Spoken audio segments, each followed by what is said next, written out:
Ano bang nangyari? Unahin natin yung kay Pulse Asia. O, game. Ito kasi balita 'to kahapon. Ayan. Pulse Asia, bagong survey ng Pulse Asia, Marcos approval rating jumps by 3%, Duterte gains 1%. Diba? May bago. May bago. Well, technically, syempre marami pa rin mga nag-i-interpret na survey ang sasabihin nila. Si VP Sara ang most trusted official, etc. etc. Walang problema. Kanya-kanyang propaganda lang yan. But again, mga kotsero, ulitin ko lang, hindi ho ganun magbasa ng survey. Ang pagbabasa po ng survey ay ikukumpara, unless yun ang intention ng survey. Pero ang usually sa mga ganitong survey, ikukumpara mo lang yung previous sa present. So, ibig sabihin, yung previous ni PBBM, ikukumpara mo dun sa present. Ganun lang yun. Tapos si VP Sara, ikukumpara mo yung previous sa present niya. Ganun lang, walang ibang halo dun. Kasi, magkakaiba sila ng trabaho. Iba ho ang trabaho ng presidente, iba ang trabaho ng VP. So, pag pinagkumpara mo yung trust at approval rating nila, hindi siya apples to apples. So, kailangan ikukumpara mo si PBBM sa sarili niya or sa previous admin. Kasi parehong presidente. Yun, ganun lang. Ganun din si VP Sara. Ikukumpara mo siya sa sarili niya or sa previous admin. Which, alam naman natin, sobrang taas ni VP Sara kumpara kay Leni Robredo, di ba? Ngayon, mga kotsero, puntahan natin yung survey. Ito, performance ratings muna tayo. Ayan. Ito na yan. Yan. Performance ratings. Yan. Performance ratings. Okay. So si PBBM, 68%. Tapos si VP Sara, 74%. Ayan. Kaya si VP Sara ngayon nag-highest. Kasi 74% yung kanyang total. So, average trust rating all over the Philippines. So, ganyan. Si BBBM, 68%. Okay. And then, tingnan natin yung breakdown. Ang breakdown is, bago natin ipagpatuloy ang ating mga pinag-uusapan ngayon, mga kotsero, as usual, ay mag-shoutout muna tayo sa mga ibigan natin sa Sendwave. Yan. So, kayo po ay nasa US, UK, Canada, Italy, France, Spain, Ireland, and Belgium. Ay pwede na po ay magpadala ng inyong mga remittances sa Pilipinas gamit po ang Sendwave. Ang gagawin nyo lang ay download ang Sendwave app at gawa kayo ng account. Ilagay nyo ba account details nyo dyan at pwede na ay magpadala sa GCash, cash pickup at iba't ibang mga pawn shop. Yun nga, cash pickup pala yun. At iba't ibang mga bangko sa Pilipinas. At kapag ginamit nyo rin na yung promo code na Coach Jarrett, ayan sa taas sa inyo pong unang padala ay makakuha kayo ng karagdagang $20 free credit. Kaya mga kotsero, gamitin na mo si Sendwave for all of your remittance needs. Okay. Si PBBM, halos pare-pareho lang numero niya. Hindi masyadong magkakalayo. 64 sa NCR, 66% sa Visayas, 62 sa Mindanao. Sa Luzon, 74%. Pero syempre, nandiyan ang Ilocos eh. So, admittedly, mas mataas talaga yan. Ngayon, si VP Sara, 61% sa NCR, 69% sa Luzon, Visayas is 73, and Mindanao is 93. Well, again, admittedly, kasi Mindanao, baluarte yan ni VP Sara. Ganoon talaga. At na yan, kumbaga parang nandiyan na yung bias na yun. Kumbaga. So, sa akin, kaya para sa akin, hindi masyadong mahalaga sa akin tong survey. Kasi, nakikita mo yung bias ng tao based on their location. Siyempre, si VP Sara, yung mga Bisaya, sa Visayas and Mindanao, sa mga Mindanawon, mas mafe-feel nila na mas related sila kay VP Sara. Kaya, automatic, doon siya mataas. Si PBBM naman, mataas sa Luzon kasi syempre, doon siya. Nandun baluarte niya, di mas mataas talaga siya sa Luzon. Pero kung titingnan natin, on the other hand, 64 sa NCR, 66, 62. 61 at 69 naman sa NCR at sa Luzon si VP Sara. Kung tutuusin, kung hindi siya kinarga ng Mindanao, halos magkadikit lang sila ni PBBM. Kung tutuusin. Kasi, magkalapit ito eh. Yung Luzon ni PBBM at Visayas ni VP Sara, masyado magkadikit. Pero, yung Mindanao niya, cargo talaga siya ng Mindanao. Siyempre nga naman, we're still very tribal sa mindset natin mga kotsero. Ganun talaga. Very tribal pa rin mag-isip ang Pilipino. So baka yung mga nag-survey na taga Mindanao, iniisip nila, ay taga Mindanao yan si VP Sara, supportahan ko yan. Ganun. Okay. So, mataas yung performance ratings. Okay lang yun, walang problema. Yung last year, kumpara natin dun sa, ayan, ito. Ito yung sinasabi ko sa inyo mga kotsero, na dapat tignan natin. Kasi, dapat kinukumpara mo sila sa sarili nila. Hindi pwede mo silang ikumpara against another. Kasi hindi fair yun.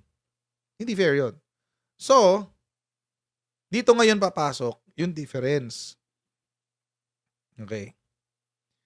Yung September 2023 ni PBBM, 65.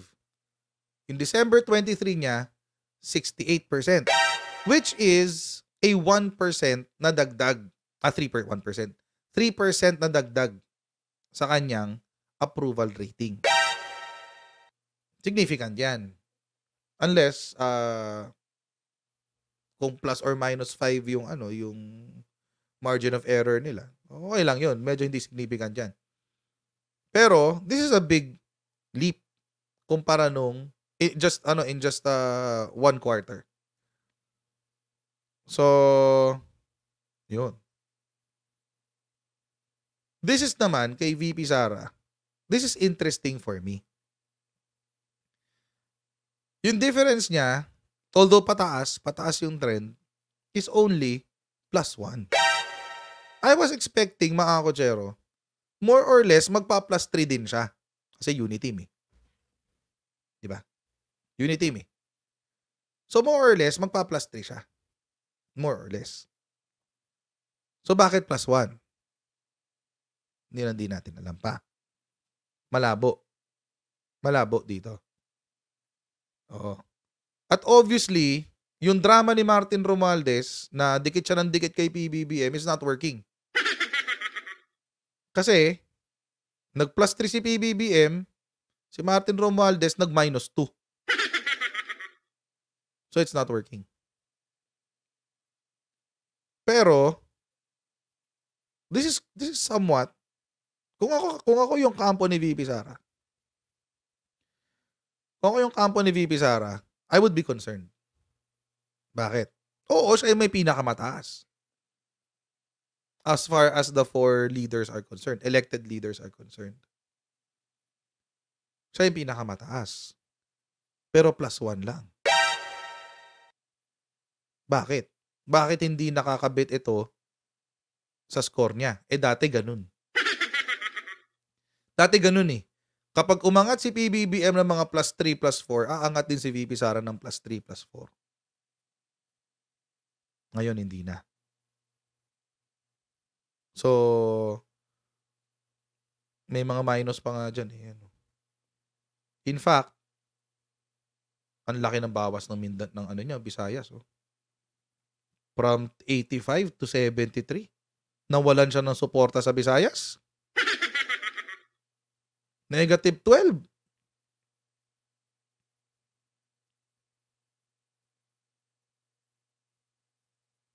Usually ganito, ito yung usual na nangyayari kapag kay PBBM at kay VP Sara. Usually nagdidikit yung nila. Pag nadagdagan si PBBM, madadagdagan din si VP Sara ng malaki.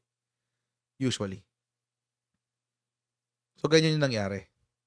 Pero dito it's different. Ayan, +1 lang. Tsaka ang laki ng binaba ni VP Sara sa Visayas. Ba't kaya? Yan yung mga bagay na kailangan masagot. Si PBBM, hindi niya kailangan problemahin yan. Bakit? Elected na siya eh. Hindi niya kailangan problemahin yan. Pero si VP Sara, if she's gunning for 2028 elections, problema niya yan. Kasi Mindanao, hindi ka iaangat ng Mindanao forever. Paano kapag meron din Mindanao na tumakbo at mas gusto nila yun? Di ba? Hindi natin alam. Hindi natin alam. Pero laki nung binawas dito ni VP Sara sa Mindanao, Visayas. Kaya +1 lang ang kanyang change. Ayan, +1 lang. Kasi laki nung Visayas eh. Yun. Puntahan natin yung trust rating. Trust rating. Yan. 73, 78, 51, 40. Ang baba ng tiwala kay Ferdinand Martin Romualdez. Anyway. Game. So ito. Ano bang difference? Puntahan natin uli yung breakdown. Yan. Ganun pa rin. Mindanao, Visayas, kumarga kay VP Sara. Ayan. Visayas, Mindanao. Kay PBBM, halos pare-pareho lang. Hindi naman nagkakaiba. Static lang siya. Halos walang pagkakaiba. Pero kumarga ulit kay VP Sara is Visayas and Mindanao. At tingnan natin yung breakdown sa ilalim. +2, +3. Ito yung ibig ko sabihin, no? Usually, hindi sila naghihiwalay masyado. Pero yung sa performance nila, alayo. +3, +1. Dito, +2, +3. Diba? Ito yung sinasabi ko kanina. Kapag umangat si PBBM, aangat din si VP Sara. Pag umangat si VP Sara, aangat din si PBBM. Parang kambal toko yung nila eh.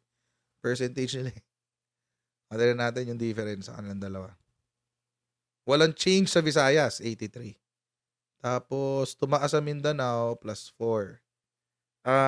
Dito naman sa taas, kay PBBM, bumaba ng -4, -3. Yun. So, from 73, naging 70. From 77, naging 73. Probably, during this time, September to eh. September to. So, probably, during this time, ito yung kasagsagan ng issue ng ng tao dito. Hindi na yung tambalos-los to. Ito na yung confidential funds. Hindi masyado naapektuhan as far as Pulse Asia is concerned, hindi masyado naapektuhan si VP Sara ng issue ng confidential funds. As far as doon sa survey ng Pulse Asia is concerned. Kay Publicus, iba, di ba? Ang laki ng binawas kay Publicus. So, baka ibang audience lang to, kaya ganun. Yan. So, yun sa trust rating. Ngayon, mga kotsero, ito, kailangan din tong tignan. Yung undecided.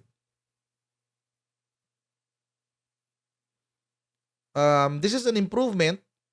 Di ba? Kumunti yung undecided sa'yo, improvement yan. So, that's good.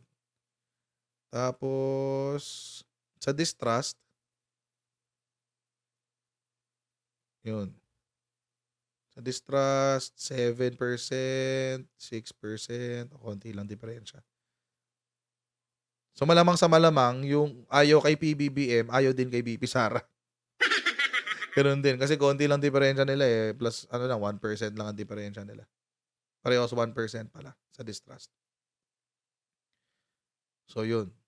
Anyway, so yan yung sa Pulse Asia. Ngayon, kung yan lang ang babasahin mo, medyo boring yan. Kasi wala ka nang masyadong mababasa dyan, yun na yun eh. Pero eto ngayon, ibabanggaan natin siya sa ibang survey. Meron kasing si Tanghire in-interview kanina sa Politico. And meron siyang mga very interesting results sa survey niya kay Tanghire. Meron mga interesting results. Unahin natin dito. Yung sa presidential balls sa 2028. Kasi doon yung tutok ng niya eh. Doon yung tutok ng survey niya eh. Sa 2028 national elections. So, panoorin natin to guys. So May 2023, nagsimula po kami nung umalis po si VP Sara sa party niya. So nakita po namin what if we ran a 2028 presidential election. So noong May 2023 po, last year, si VP Sara got around 38% of the votes. Voter preference. Ngayon, nagulat po kami when we ran the survey kasi nagkaroon po ng concern on confidential funds. Yung mga ganun, Nagulat po kami na October, 8% ang binaba sa voter preference ni VP Sara from 38% nung May last year to just 30% noong October. So ngayon po medyo tumaas lang po siya ngayon kasi we conducted the survey November 20 to 24 last year. Nagpahinga muna kami ng December. We'll run another one next week. So nakita po namin doon, nagkaroon po talaga ng effect yung concerns sa confidential funds between May to October. So second place po kasi si Senator Raffy Tulfo nung May at 30%. So nag-number 1 si Senator Raffy Tulfo noong October because bumaba si VP Sara. Ngayon po, when we ran the survey last November, ito po yung naging resulta nila. Almost statistically tied po sila. Kami naman po, may methodology naman po kami. So may margin of error po yan. At 2,000 respondents. Follow that. So forgive me if I'm not a statistician, pero yung statistician namin, pinompute na margin of error dito, around 3%. 2 to 3% if I'm not mistaken. I'll just give the actual figure. Tapos unahan po yan ng report. So, yun po, statistically tied po sila ngayon. Tumaas po ng 1% yung voter preference ni VP Sara in 1 month. Interesting to see the results next week. So, yan po. May 3 question po kaming nilagay, Ma'am Ina. First question, sino yung choice mo? So, ito po yung lumalabas sa first choice na voter preference. Then we have another question, sino po yung second choice in case hindi tumakbo yung inyong first choice? Ginagamit po kasi namin yan to filter din po and to analyze. Let's say, for example, yung second choice po ngayon, nagpapalitan lang din po eh. So kung titingnan po natin yung data, may sa full report, meron po kami niyan. Message na po ako or si Sir Michael. Sige. So lumalabas po dito sa second choice, kay VP, yung mga first choice, si Senator Raffy Tulfo, ang second choice, majority, 7 out of 10 ng Raffy Tulfo voter preference, first choice, si VP Sara. And almost po kay VP Sara, 6 to 7 out of 10 naman, na ang first choice, si Senator Raffy Tulfo, ang second choice nila, si VP Sara. So nagpapalitan lang po yung lang silang dalawa. May voter preference po sa dalawa. So yun po yung ginagamit namin for analysis. Nakakatakot tong not for anything else, pero kasi, Tulfo talaga. Tulfo talaga. Dinami-dami ng pwede niyong ilagay dyan. Tulfo talaga. Anyway. So, eto ngayon. So, nagpapalitan lang daw, di ba? Sabi dun sa kanilang And, ang isa sa mga surprising daw, according to them, isa sa mga surprising is, nung May, or sometime during the summer of 2023, si VP Sara was leading by 38%. As Raffy Tulfo, around 30%. Ngayon, mga kutsero, after nung issue ng confidential funds, bumagsak sa rating ng potential presidential preference si VP Sara. From 38%, bumagsak siya to 31%. Overtaken pa siya by Raffy Tulfo. Yung masaklap dito, guys. Parang ang pangit na ito. Diyos ko. Pero merong saving diyan. May saving grace diyan. Ito patawa lang to. Isisingit ko lang to para para masaya yung kwentuhan natin. May question din sila na kung sino yung presidentiable na hindi mo susuportahan. Kahit anong mangyari, hindi mo susuportahan. Panoorin niyo to, guys. Ay, lumiit. Number 4, si VP Sara sa most rejected presidentiables. Most rejected yan guys Interest lang ba? Pang 4 siya sa hindi iboboto. Sino po yung number 1? Si VP Leni Robredo. This is actually driven by respondents na ang voter preference nila si VP Sara.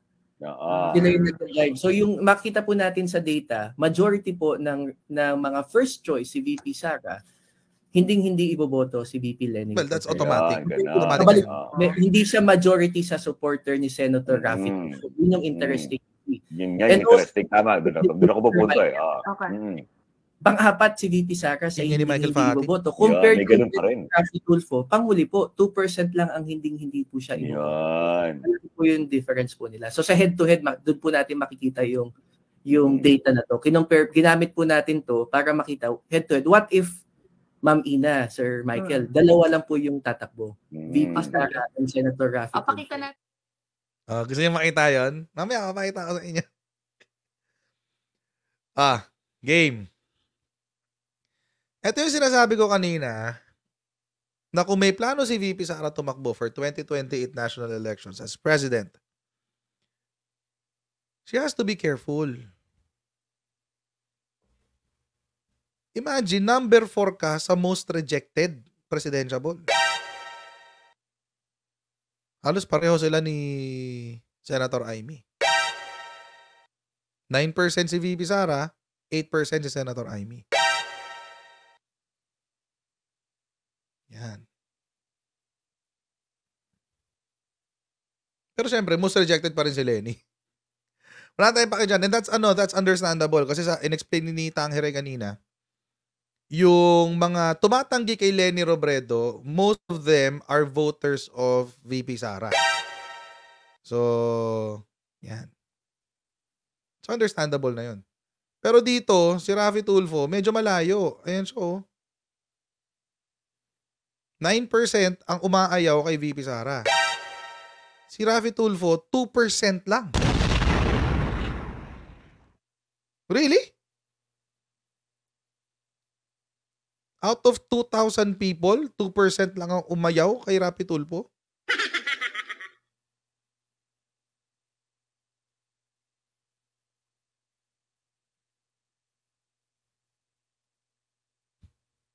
That's so weird. Balikan natin yung sa ito kanina. Ayan. Kasi mga kotsero, kung pagkukumparahin mo yung dalawa, ito yung sa iboboto, ito yung sa hindi iboboto. Ayan. Okay. Kung si Lenny hindi tumakbo, malamang sa malamang, yung mga botante niya, hindi iboboto niya si VP Sara. Siguro iba. Siguro mga 5% iboboto si VP Sara. Lalamang pa rin si Tulfo.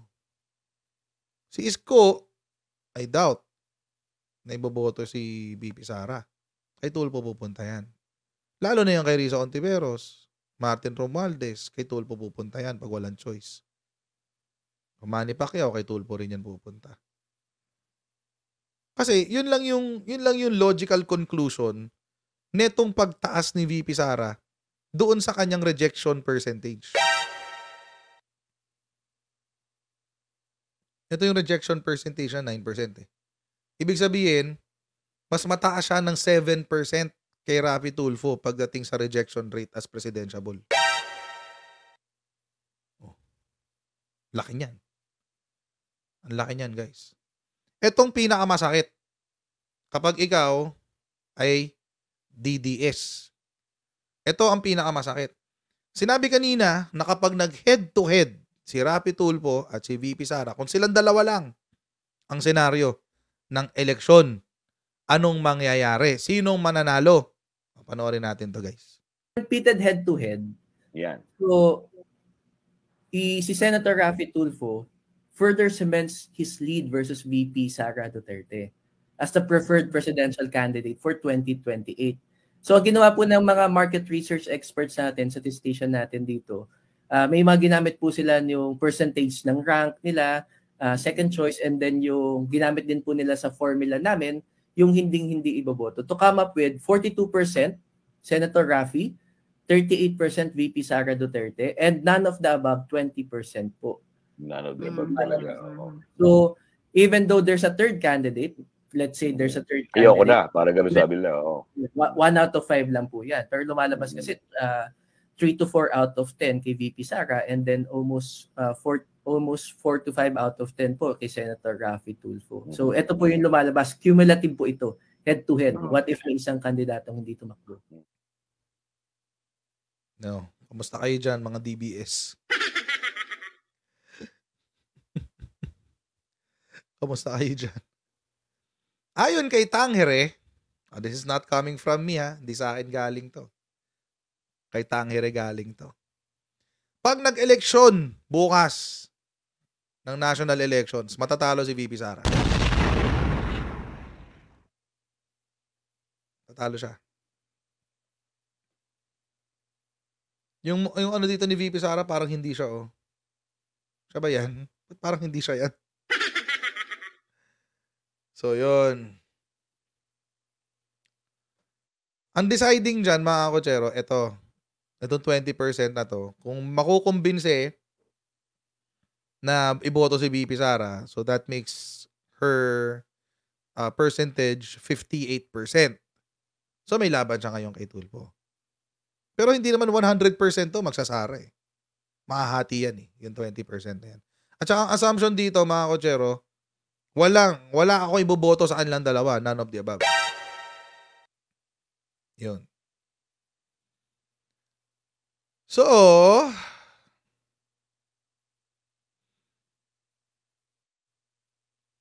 ano mga DBS? Kaya pa ba? Wala kayo ibang sisisihin, mga sarili nyo lang. Kung ano pinagkakagawahan nyo eh.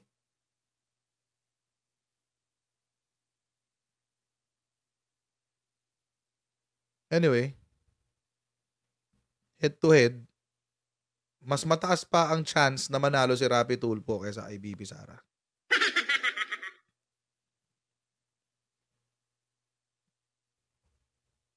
Ano? Paano na?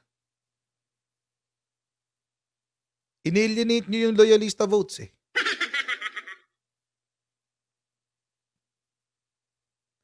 Malamang yung iba dyan, sa 42% na yan, mga, ewan ko, mga loyalist siguro, di ko alam.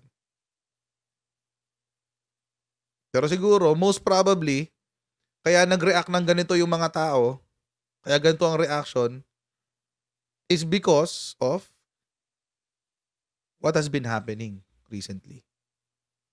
Ako, ayoko kay Rapi Tulfo. Ano ako dyan, very vocal ako dyan. Ayoko siyang maging presidente. Ayoko nga siyang maging senador eh. Ayoko nga siyang maging senador eh. Ayoko maging presidente pa.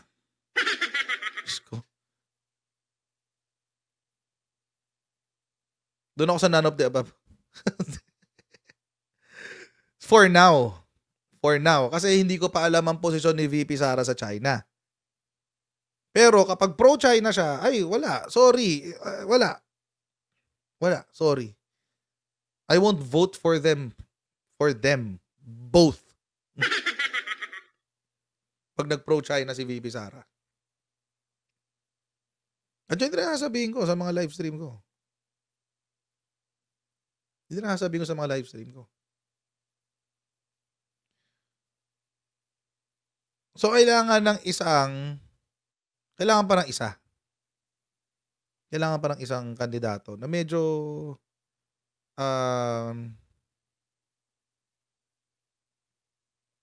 yung hindi pro-China na matalino. Kasi si VP Sara, matalino naman, abogado naman yan eh. Matalino yan. Pero, hindi natin alam, baka pro-China. Yun ang turn off sa akin eh. Tsaka yung mga DBS, laking turn off sa akin ng mga DBS. Si Rapi Tulfo naman, sige, sabihin natin sikat. Pero, anga-anga. So, wala kang choice sa dalawa eh. If ever pro-China si VP Sara, wala kang choice. Wala talagang choice. So, right now, until I get a firm grasp of what VP Sara can do,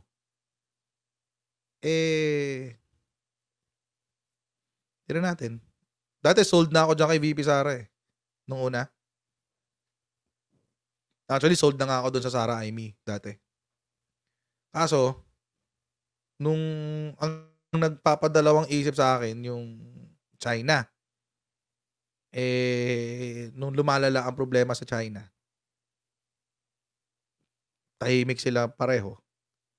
Yung si Senator Aimee, pinagtatanggol pa minsan ng China. So, parang, bakit? Why?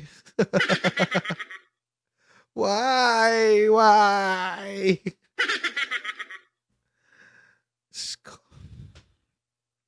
Di ba?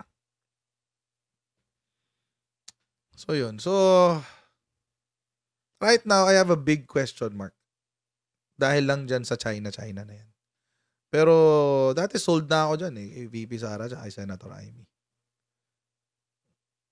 Kaso dahil sa China, patay. So, yun. So,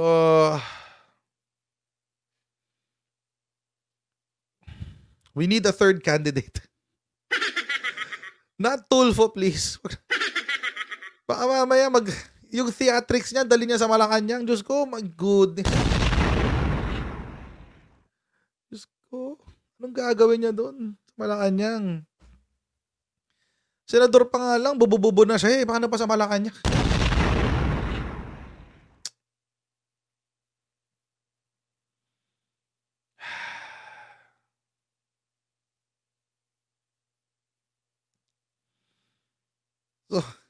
So kailangan pa natin ng kailangan natin ng third.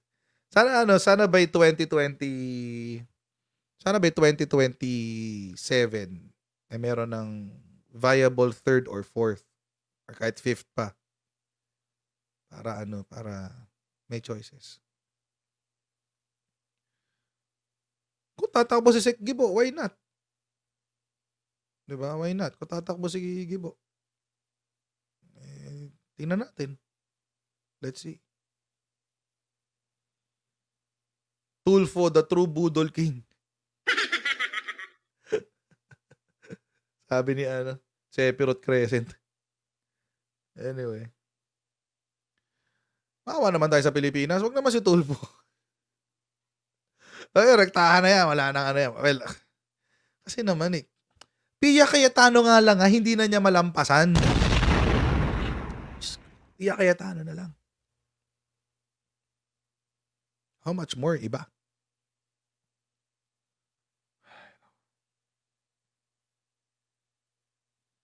Kaya mga Kojero, it's good. Okay na mataas ang trust rating ni VP Sara.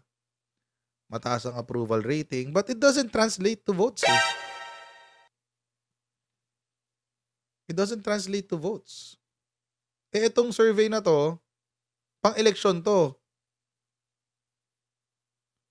So, diba? Bigyan naman natin ng fighting chance ng Pilipinas. Parang awa nyo na. Parang, huwag naman ganun, diba? Bigyan naman natin ng fighting chance ang bansa. Sana tumakbo si Secretary Gibo. Pag tumakbo siyang presidente, malamang I have a candidate already. An alternative to VP Sara. Kasi yun, sure ako na anti-China yun. Ako doon. Tsaka lawyer din yun. Noto ko nga senador yun sayang di nanalo. So, yun. At least I have an alternative. Wag lang Tulfo. Wag lang Tulfo. Ay, nako. So, paano ngayon yan? Paano nyo aangat ang numero ni VP Sara, mga DBS? Paano nyo iaangat ang numero niya? Head to head to. When pitted head to head, Senator Tulfo further cements versus VP Duterte Carpio as the preferred presidential candidate. Hindi sa akin ang galing yan. Galing yan kay Tangere. Siyempre sasabihin ng mga DBS dyan, hindi, mind conditioning lang yan. Aga-agang mind conditioning, etc. etc. Ba't din yun lang kasi tanggapin na pumapalpa kayo ngayon? Pinauso nyo yung pulburon. Pinauso nyo yung tawag dito. Hindi namin nararamdaman ang progreso. Pinauso nyo yung na namimiss namin si Tatay Digo. Tapos nagpa-distab pa kayo. Sino matutuwa sa mga pinaggagawa nyo?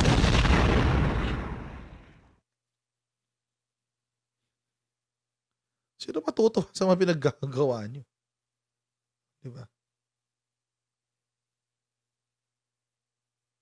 Pinag-away nyo yung unit team. Pinaghihiwalay nyo yung unit team.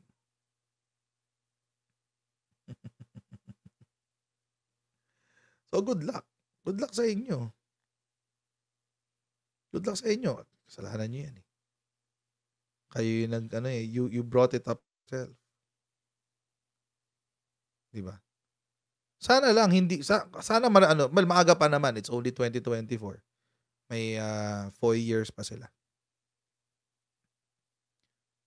So, 4 years. Tama. Ay, hindi. Tama, 4 years, 4 years. So, mahabol pa nila yan. Mahabol pa yan. Pero I doubt na magpapalit ng strategy yung mga DBS. So, hindi ko alam kung anong klaseng baka disturb na lang nga talaga pag-asa nyo. Baka disturb na nga lang talaga pag-asa nyo, guys. Kasi, di ba? Siraan na lang daw ng DDS si Tulfo. Hindi niya kailangan siraan. Hindi kailangan siraan si Tulfo. Marami lang nabubudol talaga si Tulfo. Marami lang siya nabubudol. Kunyari, magaling, nadaan sa English, nadaan sa accent. Pero sa totoo, wala talaga siyang laman.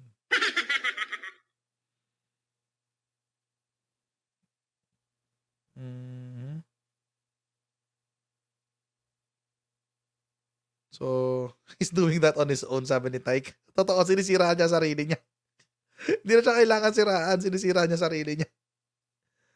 Ayun ako. Which again, also, mga kochero, gives hope sa mga dilawan. I'm pretty sure ang niligawan ng dilawan si Raffy Tulfo. And leaning towards siya sa mga dilawan, di ba? Lagi niyang kasama sila, who's this girl? Risa Ontiveros. Di ba pag nasa Senate, doon siya lagi pumapaling sa side nila Risa Ontiveros.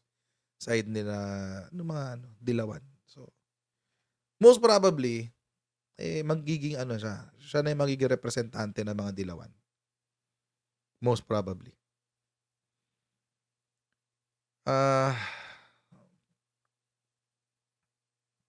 So, yun. Lang.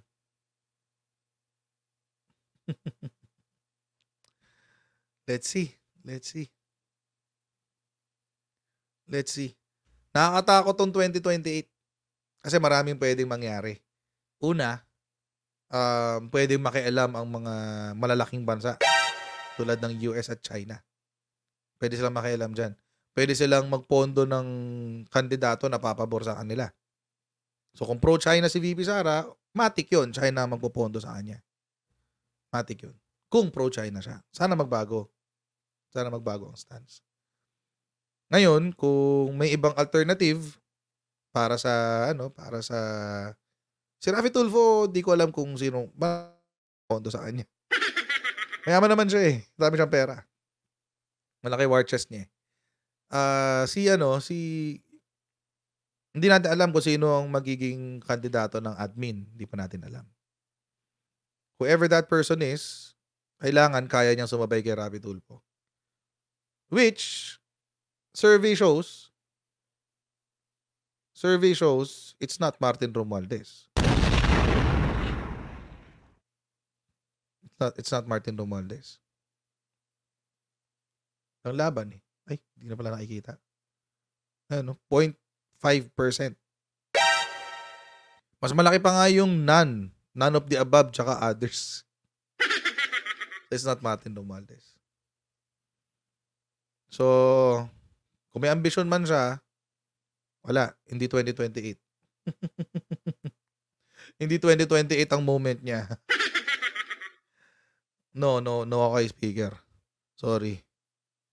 Nagpakilala siya dito sa away nilang dalawa ni VP Sara. Anyway. Tapos, wala pang viable. Vico Soto. From what I heard, may mga narinig akong baliw-balita. Di pa naman to confirm. Pero may mga narinig akong baliw-balita na may target siyang national position for 2028. Hindi ko sasabihin kung ano.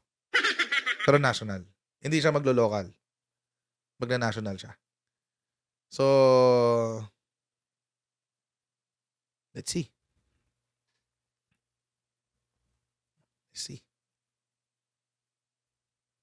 Let's see. Pero ano yan eh, feeling ko magiging kandidato yan ng mga kakamping. Si Vico Soto. Kakargahin ng mga kakamping yan. Gusto nila yan eh, si Vico. Tapos,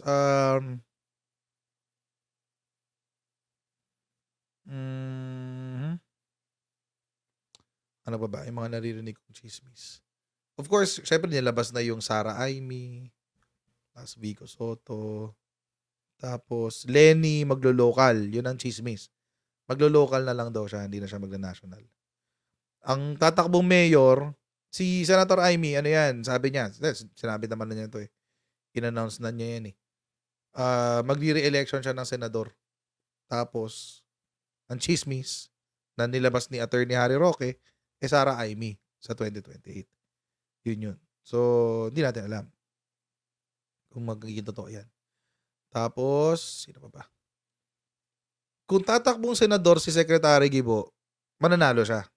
Most probably, not one of the highest, pero he might win the senatorial seat this time compared nung nasa unit team siya. Kasi ngayon mas kilala siya eh. Saka very vocal siya about West Philippine Sea. So, kung tatakbo siyang senador, most probably ngayon mananalo siya. Kung ako sa kanya, this is what I would do. Libreng tip na to sa inyo, Secretary Gibo, kung sakaling nanonood kayo dito. Takbo kayong senador, tapos tumakbo kayong presidente or vice-presidente kung gusto nyo sa gitna, sa midterm sa 2028. Bakit? Para kapag matalo man, babalik ka lang sa Senate. Ganun lang. Ano lang naman yun eh. So, kasi 6 years ang term ng ng senador. So, yung 3 years, pag nanalo siya 2025, so meron pa siyang may 6 years siya. Pag natalo siya sa election ng 2028, balik siya senador. Walang parang walang nangyari. Ganun lang. Diba? At least you're still serving on a national level. Yun yung magandang kung si Secretary Gibo pero he has to make sure na mananalo siyang senador. But that's a viable one. Kaya yan. Kasi ngayon maganda yung maganda yung performance si Secretary Gibo. Maraming impressed kay Secretary Gibo. Na ang kailangan niyang palakasin yung impluwensya niya sa masa, hindi siya dama sa masa. Mahusay yung Secretary Gibo, pero hindi siya kasi dama ng masa. Hindi siya dama ng masa. Kailangan he should start magparamdam sa masa. So, yun. He could be a viable third candidate for president. Si Secretary Gibo. Viable yan. Mahusay yan, si Secretary Gibo. Sayang lang talaga. Dinaya kasi siya noong 2010 eh.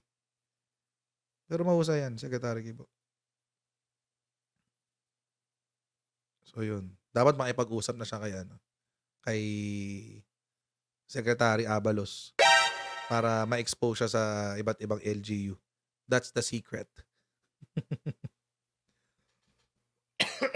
Yan ang secret. Sa masa. LGU. Robin for president? Damn. LP Vlogs. Ay, nako. Tsaka iwas muna sila sa mga hot button topics. Tulad ng SMNI, that's a hot button topic. Huwag niyo muna ipagtanggol si SMNI kasi maraming hindi gusto si SMNI. Maraming hindi natutuwa kay SMNI. So, makaka-apekto yan. Iwas muna kayo sa hot button topic. Focus muna kayo sa trabaho nyo. Si Secretary Gibo, naka-focus lang sa national defense. Kasi yun ang trabaho niya. Diba? Okay lang yun. Huwag nyo damay-damay dyan sa eleksyon na yan, ha? Tigilan nyo. Wala akong pangarap maging politiko. Ayoko niyan. Nakapaaga pagkamatay ko pag naging politiko ko.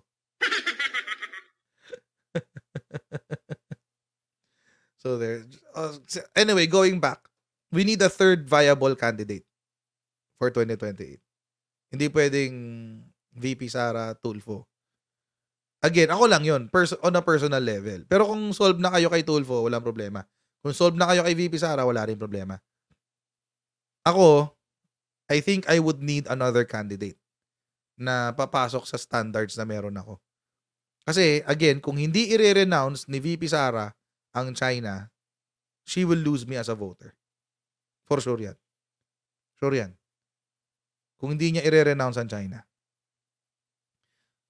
Ayoko kay Tulfo. At hindi ayoko talaga. Ayoko talaga kay Tulfo. So, we need other viable candidates na alternatives ba to VP Sara. Importante din yung VP niya. So, dapat hindi lang si VP Sara yung against China. Dapat pati yung VP niya against China.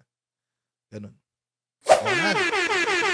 So mga kutsero, hanggang dito lang po muna tayo sa ating live stream today. Huwag niyo po kalimutan mag-subscribe sa ating Coach Jared YouTube channel. And pa-follow rin po tayo sa ating Facebook page. Lagi po tayo nandyan. Nagpo-post ng mga updates. And I'll see all of you in our next Coach Jared Live. God bless and see you next time. Bye everyone. See you.